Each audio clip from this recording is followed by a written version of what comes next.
Ladies and gentlemen of the 111th United States Congress, good morning. My name is James Gawne of Phoenix, Arizona. I come before you today to discuss a highly controversial topic, the potential decriminalization of cannabis sativa, better known as marijuana. For thousands of years, man has known of the effects of marijuana, including a generally pleasant sensation, feelings of mental acuity, and a lessening of pain. As with other mind-altering substances, such as nicotine, alcohol, or caffeine, it must be used in moderation, lest the user become intoxicated and possibly overdose. Until 1937, there were no regulations upon nor laws against marijuana in the United States of America.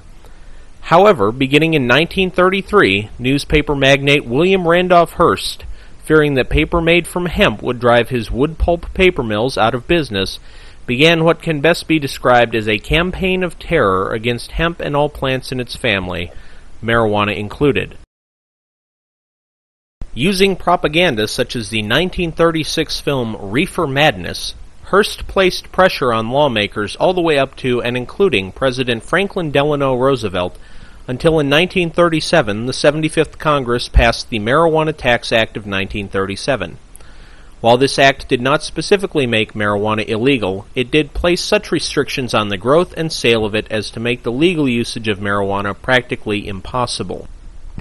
This act stood until 1969, when author Timothy Leary, following his 1965 arrest and conviction for marijuana possession, appealed his conviction to the United States Supreme Court. Upon review of the case, the Supreme Court not only reversed his conviction, but also unanimously nullified the Marijuana Tax Act of 1937. In penning the unanimous opinion, Justice John Marshall Harlan II declared that Congress is as incompetent to instruct the judge and jury in an American court what evidence is enough for conviction as the courts are to tell the Congress what policies it must adopt in writing criminal laws. Before 1970 was over, Congress struck back, passing the Comprehensive Drug Abuse Prevention and Control Act of 1970. This new set of laws deemed that marijuana was a controlled substance and was to be placed on Schedule I of the U.S. Drug Enforcement Administration's Controlled Substances Schedule. This new classification of marijuana meant that not only was the possession and use of marijuana now a crime, but in most cases a felony.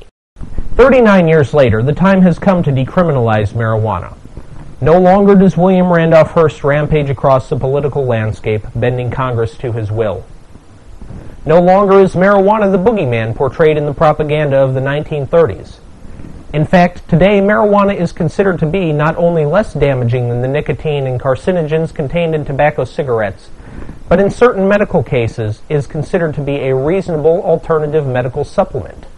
In various medical trials conducted since the 1970s, marijuana has been shown to have a significant impact on the conditions of patients with terminal illnesses or cancer.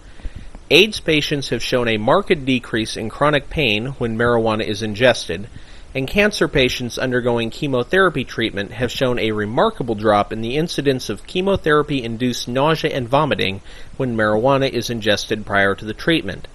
In fact, in one trial alone, the incidence of chemotherapy-induced nausea and vomiting dropped from 72% to 6% when marijuana was ingested prior to the treatment.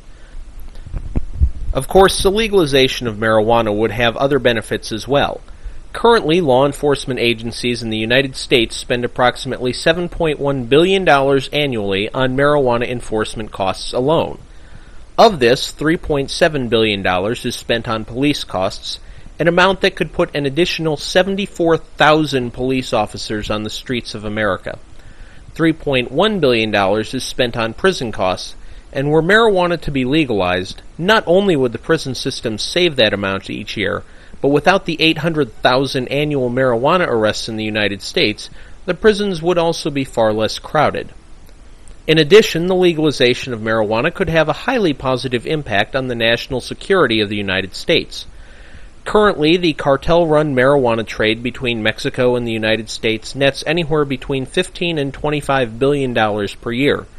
However, given marijuana's illegality in both countries and the violent nature of the cartels, cartel-related violence along the U.S.-Mexican border has exploded in the last several years. On February 27, 2009, Arizona Attorney General Terry Goddard estimated that nearly 1,000 people were killed in Mexico due to drug cartel-related violence in the first 2 months of 2009 alone. Were marijuana legal and regulated within the United States, it would no longer be necessary to import it using the drug cartels. Without this highly lucrative cash flow, the cartels would no longer be able to operate on such a large scale, possibly even being fatally crippled by legalization. The collapse of the cartels would likely bring an end to border region violence, thus strengthening the national security of both the United States and of Mexico, and perhaps paving the way to a more open dialogue on immigration and trade. Finally, the economic benefits of legalizing marijuana could be beyond our wildest dreams.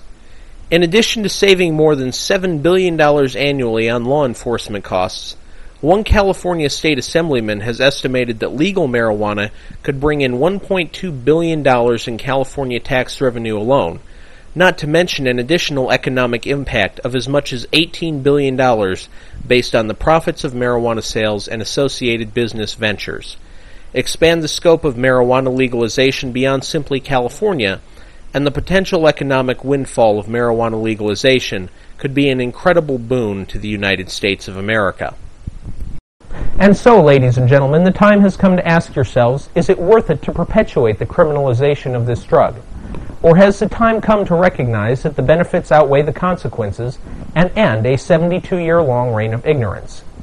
It is my hope that you will choose the latter. Thank you all for allowing me the time to speak before you today. Thanks to Speaker Pelosi, Majority Leader Hoyer, and Minority Leader Boehner for allowing this opportunity. And special thanks to my representative, Congressman Trent Franks of Arizona's District 2, for ensuring that this opportunity occurred. Good day.